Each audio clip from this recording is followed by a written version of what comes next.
push it on there. You must make sure it's locking in there, and then clip on your clips, and this one, then it's done. Then we lock up 1, 2, 3. We lock them up with a ratchet. And don't forget this one also for the breather, it goes on here. Yeah, we have to put the oil filter and the oil filter and the plug. So the first thing is to wipe off here.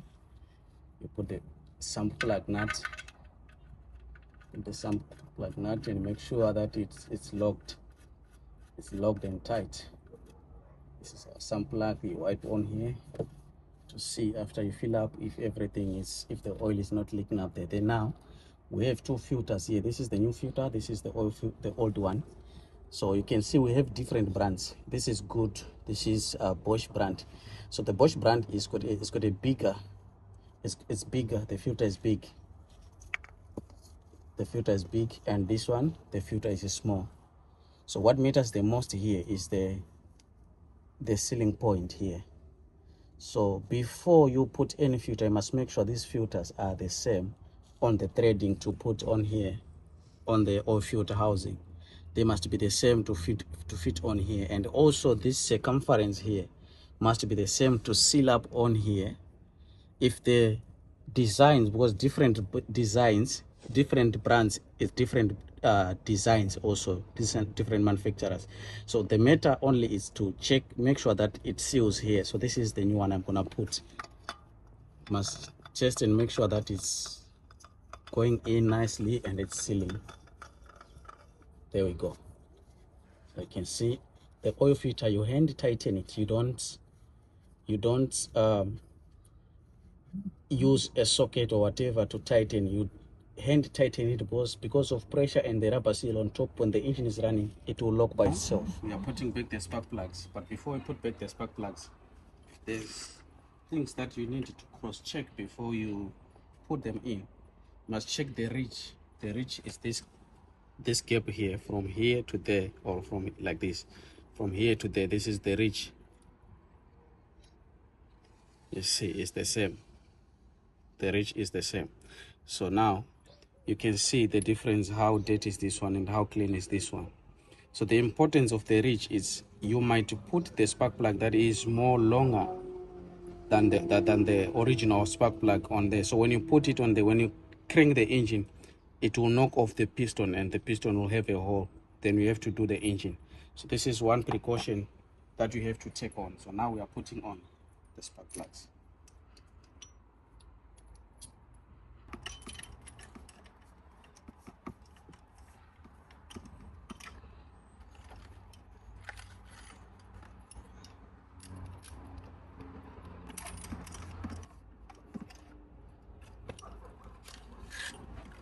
Okay, now we are filling up our oil.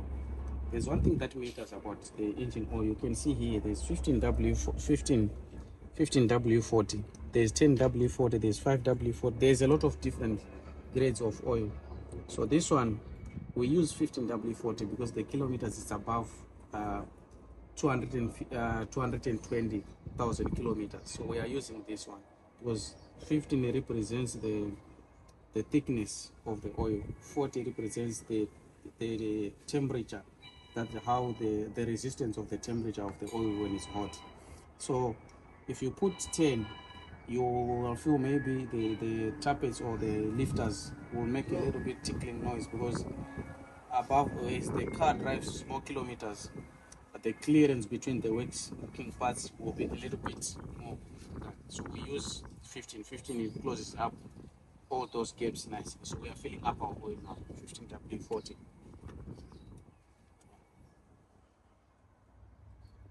That your sump plug is closed, your filter is fitted on. Because once you forget, you will see this oil. You won't even see it here. You will see it behind there by the car running away. Okay. Now we have started our engine. It's running fine. We have not yet put our radiator cap here, but now the engine has got a mix. As you can see, the engine is a little bit shaking. But before that, after the service, just want to show you here on the bottom, there's no oil leaks there. There's no oil leaks. You just check. It is important to check if there's any oil leaks here. There's no oil leaks, as you can see. There's no oil leaks there by the sump plug.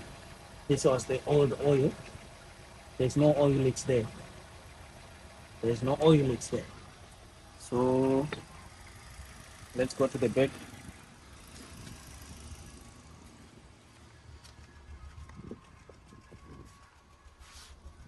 You can see here's the exhaust. You can hear the sound, how it's sounding. It's misfiring. This is a misfiring. Pop, pop, pop, pop, pop, pop, pop, pop, pop, pop, pop, pop.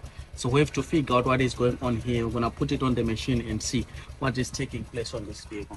So now we are checking misfiring. The first thing that you wanna check now, wanna check our coil packs. If our coil packs, there's power in our coil packs. I'm gonna first start with number 4. Check.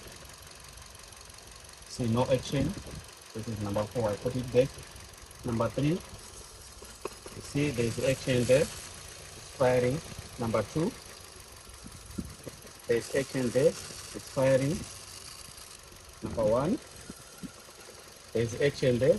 It's firing. So now our problem now, we have to figure out whether it's the coil pack or it's the injector of number 4, because normally it's the same size that causes the misfiring. Either the injector is not firing properly or the coil pack. So now we're gonna first start with the coil pack. I'm gonna swap around this one and put it number 3.